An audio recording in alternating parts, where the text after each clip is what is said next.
नमस्कार दोस्तों, पीसीएस पाठशाला में आप सभी का स्वागत है।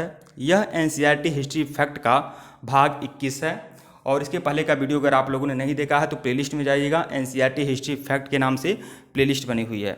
तो आज शुरुआत करते हैं। तो देखिए, ऋग्वेद में जिन नदियों का उल्लेख अफगानिस्तान के साथ आर्यों के संबंध का सूचक है, वह कौन सी नदियां हैं जो ऋग्वेद में जिनका उल्लेख हुआ है? तो वह नदी है कुभा, जिसे आज आधुनिक समय में काबुल नदी भी बोला जाता है, कुभा नदी। और एक यहाँ पर नदी है क्रूमो। तो देखिए, ऋग्वेद में दो नदियों का उल्लेख है, कुभा और क्रूमो। कुभा को इस समय काबुल नदी बोला जाता है और क्रमु नदी को कुर्रम नदी बोला जाता है। तो यह अफगानिस्तान में है। अगला प्रश्न देखिएगा, वैदिक काल में जिस जानवर को अघन्या माना गया है, अघन्या का मतलब होता है जिसको मारा ना जा सके, जो मारे जाने योग्य न हो, उसे अघन्या बोला गया है। तो वैदिक काल में अघन्या माना जाता था गाय को अघन्या माना जाता था, अघन्या। अगला प्रश्न देखिएगा, जिस ग्रंथ में पुरुष मेध का उल्लेख हुआ है वह है। तो पुरुष मेध का उल्लेख किस ग्रंथ में हुआ है? तो पुरुष मेध का उल्लेख शतपथ ब्राह्मण में हुआ है। शतपथ ब्राह्मण में पुरुष मेध का उल्लेख हुआ है। आर्य शब्द का शाब्दिक अर्थ क्या है? आर्य शब्द का शाब्दिक अर्थ होता है कुलीन, यानी श्रेष्ठ। यही आर्य शब्द का शाब्दिक अर्थ होता है। तो देखिए दोस्तों, ये जो भी कुछ बता रहा हूँ ये सभी एनसीईआरटी के हिस्ट्री के फैक्ट हैं। एनसीईआरटी के जितने फैक्ट हैं वो सब कुछ इस सभी वीडियो में समावेशित किया हूँ। तो इसके पहले का वीडियो नहीं देखे हैं तो प्लेलिस्ट में जाइएगा। एनसीईआरटी हिस्ट्री फैक्ट के नाम से प्लेलिस्ट बनी हुई है। टेलीग्राम को बिल्कुल ज्वाइन कर लीजिएगा। IAS PCS फ्री मटेरियल के नाम से टेलीग्राम का लिंक है डिस्क्रिप्शन में। ज्वाइन कर लेंगे तो बहुत सारे कंप्यूटराइज नोट्स, बहुत सारे हैंड रिटेन नोट्स, बहुत सारे एनसीईआरटी की PDF और नोट्स आपको मिल जाएंगे। हर मीडियम में नोट्स मिलेगा और हर परीक्षा के लिए नोट्स मिलेगा। तो टेलीग्राम को ज्वाइन करना बिल्कुल मत भूलिएगा। टेलीग्राम का लिंक डिस्क्रिप्शन में है। अगला प्रश्न देखिएगा, चांदी के सिक्के को कारसापड़ या धरड़ कहा जाता था, जबकि तांबे के सिक्के को क्या कहा जाता था? मासक। उसे मासक कहते थे।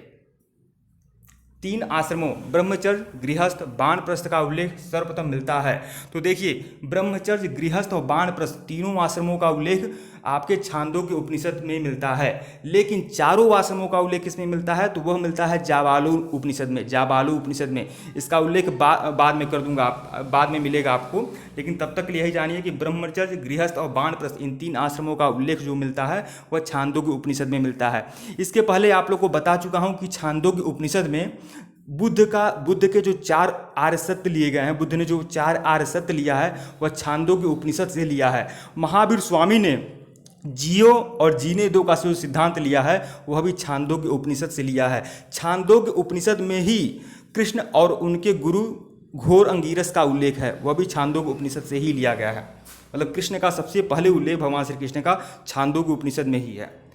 ऋग्वेद की मूल लिपि थी, मतलब ऋग्वेद किस भाषा में लिखा गया था, किस लिपि में लिखा गया था? तो ब्राह्मी लिपि में लिखा गया था। उपनिषद पुस्तकें हैं, उपनिषद जो पुस्तकें हैं वह किस पर आधारित हैं? तो वह दर्शन पर आधारित हैं। देखिए दोस्तों, ये जो भी कुछ बता रहा हूँ यह कोई बताएगा नहीं, ये सभी एनसीईआरटी के हिस्ट्री के फैक्ट हैं। और ये जो भी कुछ मैं फैक्ट देता जा रहा हूँ इसको निचोड़ कर पी लीजिए आप लोग, बिल्कुल पी लीजिए। तो इसके पहले का वीडियो नहीं देखे हैं तो प्लेलिस्ट में जाइएगा। एनसीईआरटी हिस्ट्री फैक्ट के नाम से प्लेलिस्ट बनी हुई है।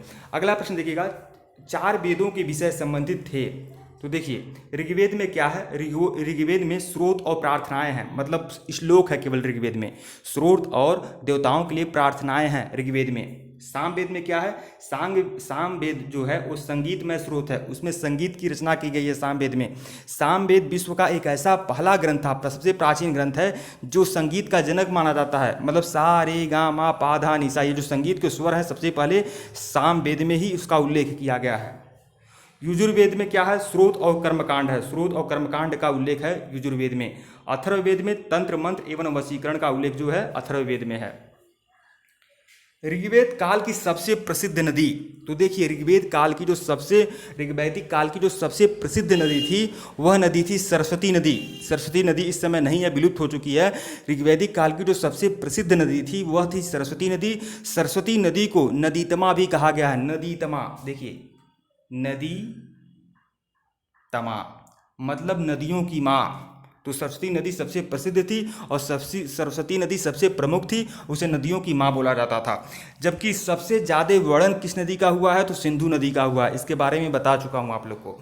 और गंगा यमुना का उल्लेख तो सिर्फ एक ही बार हुआ है। तो वैदिक काल की जो सबसे प्रसिद्ध नदी थी और सबसे पवित्र नदी थी वह थी सरस्वती नदी। सबसे प्राचीन वाद्य यंत्र कौन है? वह वाद्य यंत्र आज भी आप लोग जानते हैं, बहुत सारे वाद्य यंत्र होते हैं, ढोल होता है, मजीरा होता है, बीड़ा होता है। तो सबसे प्राचीन जो वाद्य यंत्र था वह था बीड़ा। बीड़ा। उपनिषद काल में राजा अश्वपति शासक थे। राजा अश्वपति जो थे वह कहाँ के शासक थे? तो राजा अश्वपति जो थे वह कैकेयी के शासक थे। कैकेयी के शासक थे। कैकेयी के शासक थे राजा अश्वपति। शायद यहाँ पर ढक जा रहा है लेकिन आप लोग देख लीजिए, कैकेयी के शासक थे राजा अश्वपति।